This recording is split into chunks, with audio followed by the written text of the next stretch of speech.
It's been a long time.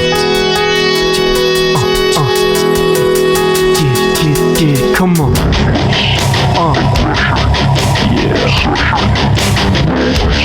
Hey, bro, it's been my life, my time, my rights, my rhymes, my grind, my struggle, hustle, sweat in my blood to a predator smells fear, and I smell a lot. My competitors fled scared cause they smelled I was hot. Excess, the sex, the much success, stress sucks, I want it all, no less, so come on.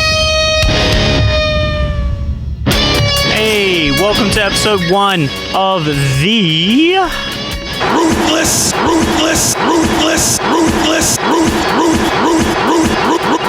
ruthless aggression Obsession Podcast. My name's Art Minus Me, and we're going to do it today, guys. We're going to do it.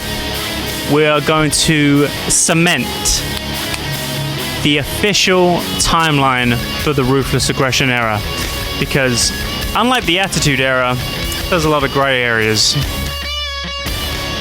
We have to make ungrey. So yes, thank you for listening to the podcast today. And yeah, so the Ruthless Aggression era, when does it start? When does it end?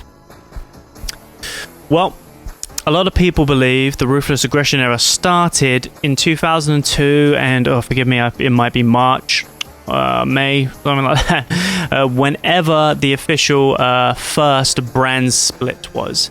When they had to make room for all of the leftover WCW wrestlers from the Alliance angle that happened in 2001 prior, and also for the WCW wrestlers that were coming in because their lovely, lucrative AOL Time Warner contracts were running out. So yeah, so a lot of people pretty much assume that is when it started.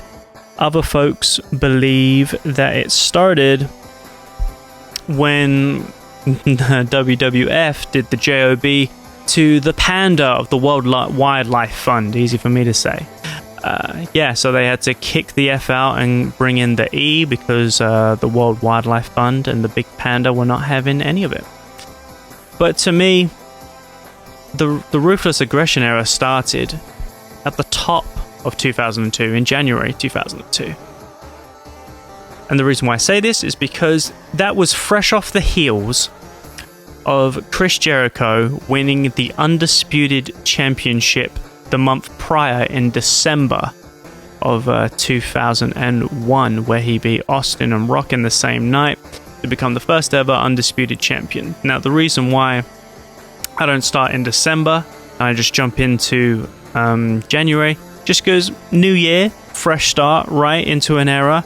Like 2000, we kind of all, when we look at 2001, we think end of the Attitude Era, Invasion storyline, that was So let's clean slate.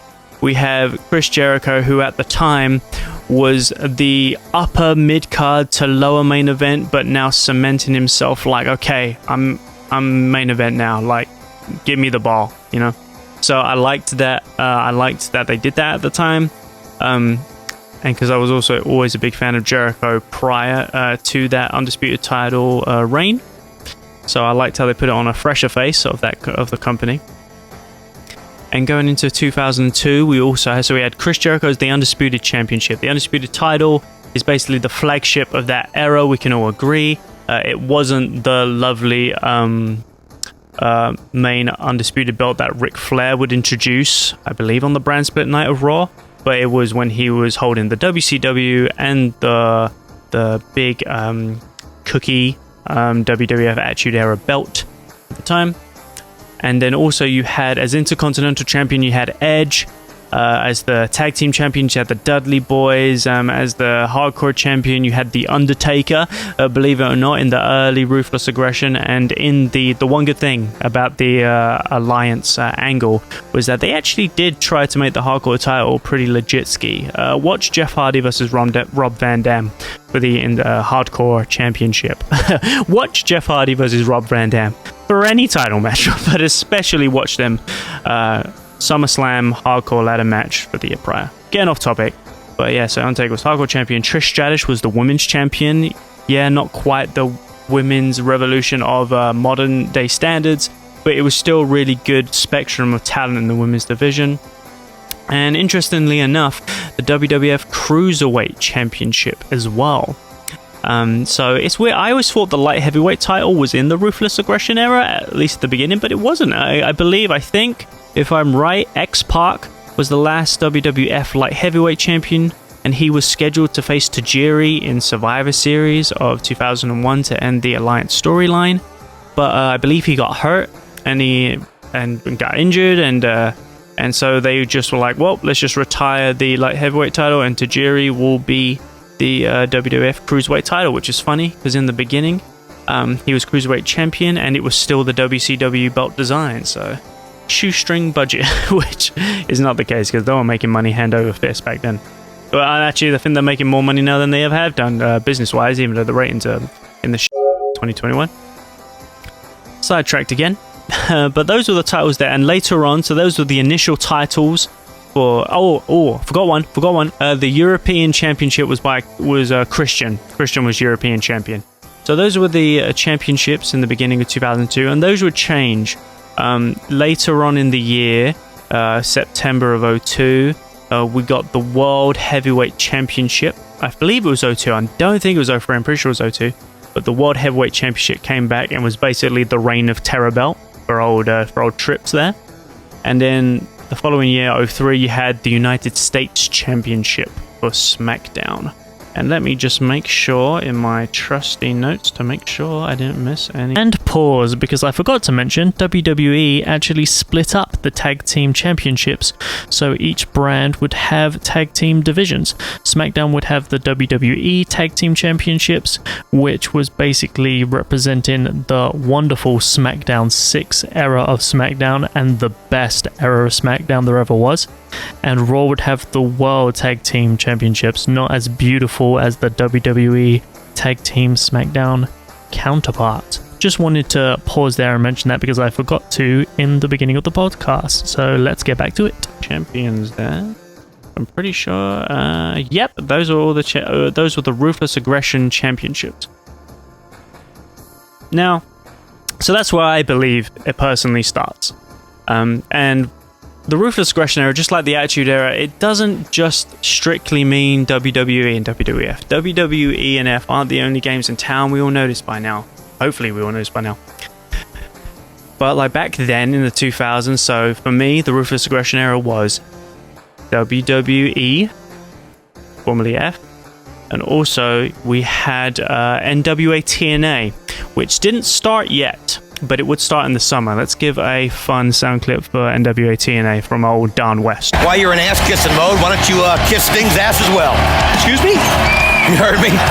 Why don't you go in the back, man? Ask Sting to pull his pants down and plant one on him, too. We do not appreciate Don West enough. Don West is fucking jokes and is amazing at what he does. We need to find Don West and give him money just for being Don West. He's that top quality. So yeah, so in this podcast we will talk about NWA TNA as well, and TNA because it did branch off into TNA in the mid-ish 2000s there. But also we had Pro Wrestling Noah. Let's give a little sound clip to Pro Wrestling Noah for a... Yeah, Pro Wrestling Noah of the early 2000s to the late 2000s was basically whooping... I don't know in business terms, but in product and quality terms was way better than any NJPW stuff that they had to offer at the time, more or less anyway, because NJPW and Inoki was really enthralled with MMA, and they tried to infuse that into wrestling, and it's called Inokiism. And it was the dark days of NJPW, and it was terrible. It's not the Gado NJPW we know and love today. But the champions of Pro Wrestling Noah, real quick. Jun Akiyama was the GHC Heavyweight Champion. Morofuji as GHC Junior Heavyweight Champion. Morofuji and Kenta would have classic bouts there. I'll definitely discuss their matches in the future. No Fear, forgive me for these names, Omori and Takayama as GHC Heavyweight Tag Team Champions. The one belt that would come later would be in 2003, would be the GHC Junior Heavyweight Tag Team Champions, and they were Kenta and Morofuji. And so that was Pro Wrestling Noah as well. We're going to touch more on that in the podcast moving forward. And we have a couple of indie... there's two prominent indie promotions that in the 2000s, if you grew up in the early internet age like I did, you watched two. You watched Ring of Honor. And then we go to the main event, of which I booked myself into a corner. Which Gabe booked himself into a corner. And you also had...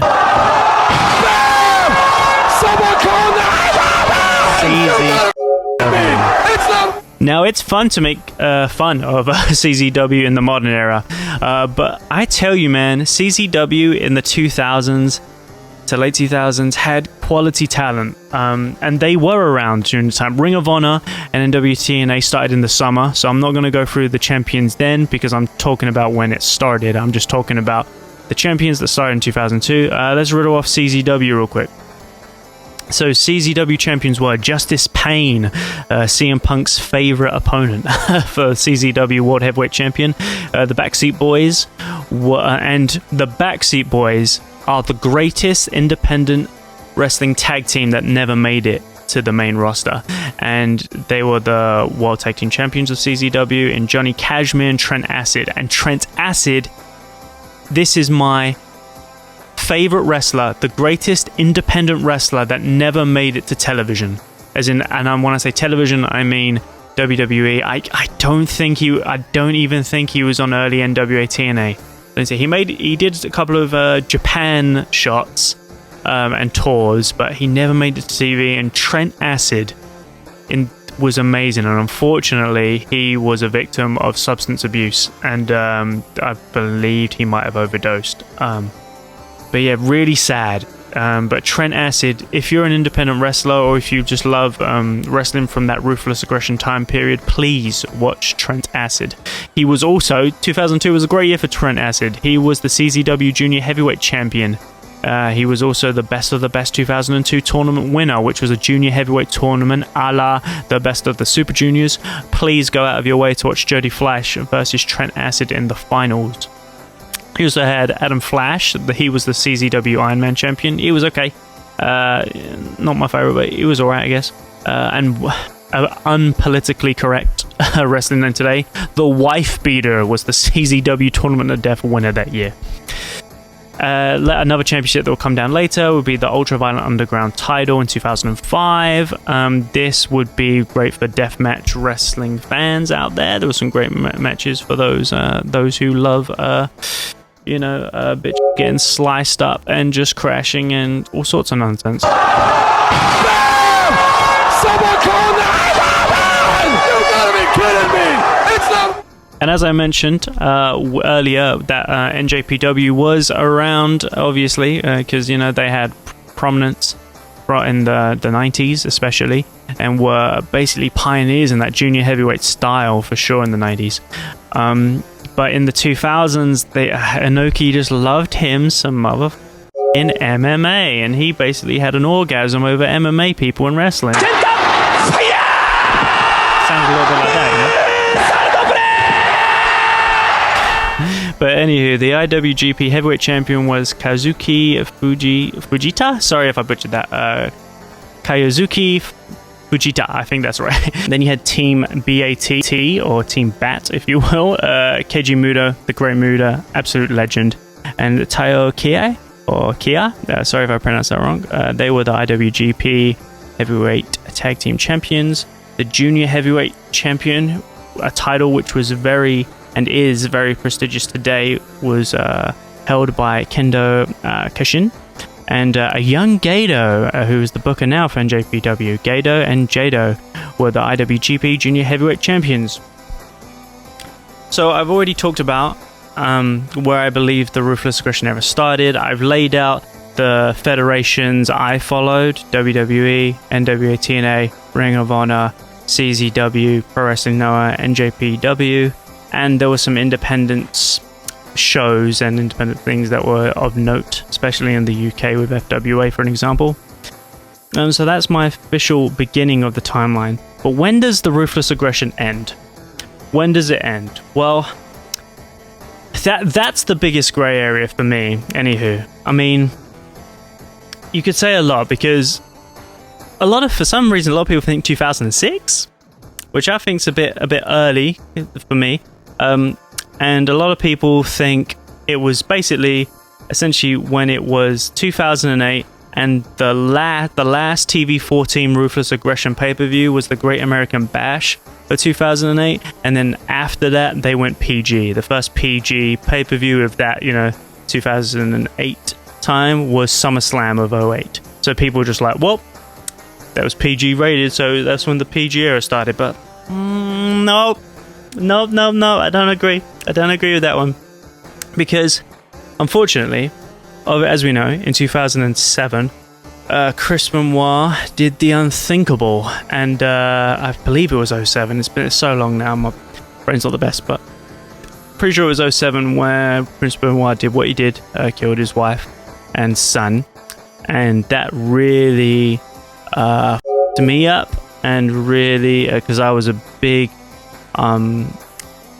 fan of Chris Benoit, and he was one of the icons of the Ruthless Aggression era, but obviously he's a piece of shit. So yeah, so it was tough to deal with that, and even though 2008, a year prior, came around, like there was still that lingering bad, just that bad Chris Benoit vibes, just from there was wrestlers using his crossface at the time in his matches as well to kind of low-key honor him without saying anything, which is kind of dodgy, and just I didn't want the Ruthless Aggression era to end like round the doldrums of like Benoit just crapping on everything he ever worked for, and it was still kind of lingered around a year later. But what I think is a great way to end the Ruthless Aggression era, and partially because I'm a huge mark for this guy and he's my favorite wrestler of all time, is December 14th, 2008. I believe the Ruthless Aggression era ends December 14th, 2008, when Jeff Hardy wins the WWE title for the very first time at the Armageddon pay-per-view, the last Armageddon pay-per-view, which is very fitting, being Armageddon being a reference to the end of the world and all that stuff. Because Jeff Hardy in the Attitude Era was off the heels of being the hardest and my favorite tag team of all time, and the hardest babyface tag team ever in the Hardy Boys. It was off the heels of that.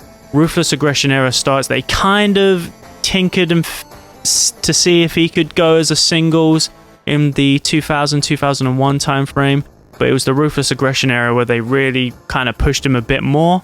And my favorite match of all time is Raw 2002, which is weird because I'm actually a Smackdown guy, really, at heart of that era. But Jeff Hardy versus The Undertaker, Raw 2002 ladder match. That match is my favorite match of all time, and that one match said to me that Jeff Hardy is a credible singles and he should be in the main event and get there and be the champion based on that one match. And obviously, as we know with Jeff Hardy, he had his drug issues, which is a lot of wrestler stories, unfortunately. Left WWE, would go to NWA TNA, and then it was just NWA TNA then, when they were kicking off and just like leaving the asylum and then about to get a Fox TV deal, I believe. And so he helped them out with that. And then he would go to the Indies for a little bit, get absolutely booed the first time he went to Ring of Honor. And shout out to Ring of Honor one time. And then we go to the main event, of which I booked myself into a corner. Where Gabe always books himself into a corner. But then Jeff Hardy would eventually come back to WWE on Raw, challenging Edge for the world title, WWE title, And so it's just that story of like, hottest tag team ever. Yes, we want to push you as a singles. My drug habit. Go to NWA TNA to do more drugs and wrestle. Then go back to WWE to kind of redeem myself, And he put on stellar matches with like Umaga, Randy Orton, Triple H. And him winning the WWE title, to me, just that time period, just as a fan of that era, was such... It was basically the bow on top of a present. A great way to close the chapter on the Ruthless Aggression era was Jeff Hardy winning the WWE title. But if anybody out there has a better ending of the Ruthless Aggression era that's as happy as that as that one, or as nice as that one, just reach out to me, or like at my social media handles, or like comment in this video if you're watching in the video format. If you listen to the podcast, just tweet at me at art-me. But yeah, that's why I believe it ends, So it's a real quick podcast because I just want to do a quick introduction and just give you the official timeline of what I believe the Ruthless Aggression era really is. And I also like to play a little game towards the end of the podcast. Essentially, now with every podcast, I'm going to end with this segment called the Ruthless or Useless Hall of Fame. Now I am going to click my magic button soundboard here, and I am going to randomly select items from the Attitude Era. They could be a wrestler, they could be a certain Ruthless Aggression stage, it could be a championship belt, it could be a song, it could be a video package, it could be a jobber, it could literally be anything, and we're going to see if it deserves to be in the Ruthless Hall of Fame or the Useless Hall of Fame. So let's press the button right now and see what we can get from here. What are we going to get? What are we going to get? Who is going to be the first? Braden Walker. Goddamn. So also during the time period of the Ruthless Aggression era, you had WWE's invasion of ECW. The crappiest version of ECW was utterly shit. We know it. We'll talk about it here eventually.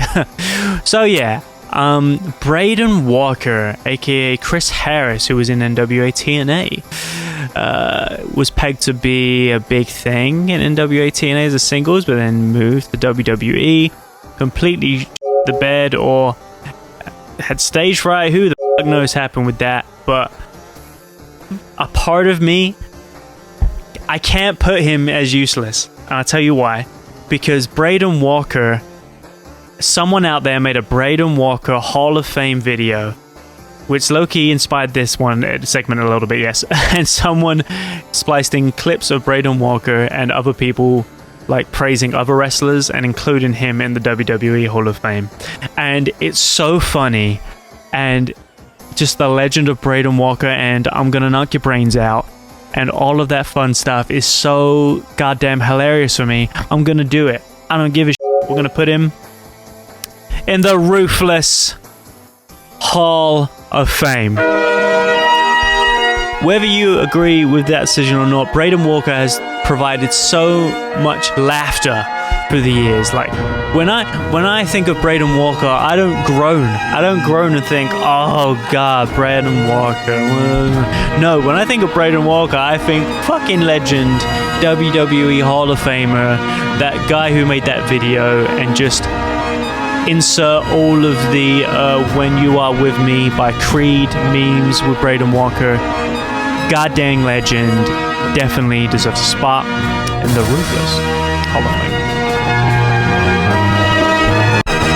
Okay, so that was episode 1 of the podcast. Forgive me, because this is my first time doing a podcast. But I just love pro wrestling, and I love the Ruthless Aggression era of 2002 through to 2008. And I'm going to talk about it here on the podcast. Once again, we're going to talk WWE, NWA TNA, Ring of Honor, CZW, Pro Wrestling Noah, NJPW, and notable independent shows of that time period. You can follow me at art-me on Twitter, YouTube, Instagram, Twitch. You can also subscribe to this podcast. You can follow it on Spotify, Buzzsprout, if anyone uses that. And I'm just going to upload it to SoundCloud as well. It seems like an easy platform as well. But yeah, so bear with me as I do this, but I really would love to discuss more Ruthless Aggression era stuff with you guys from anywhere, if it's a YouTube comment or just at me on Twitter or wherever it is. Yeah, I love this time period of wrestling, and I can't wait to discuss more. Thank you once again for listening to the show. Hashtag I'll see myself and see you next time for the Ruthless Aggression. Obsession podcast. Have a good one, guys. Take care. My grind, my struggle, hustle, sweat in my blood to a predator smells fear and I smell a lot. My competitors flame scared cause they smelled I was hot. Excess, the sex, the much success, stress sucks, I want it all.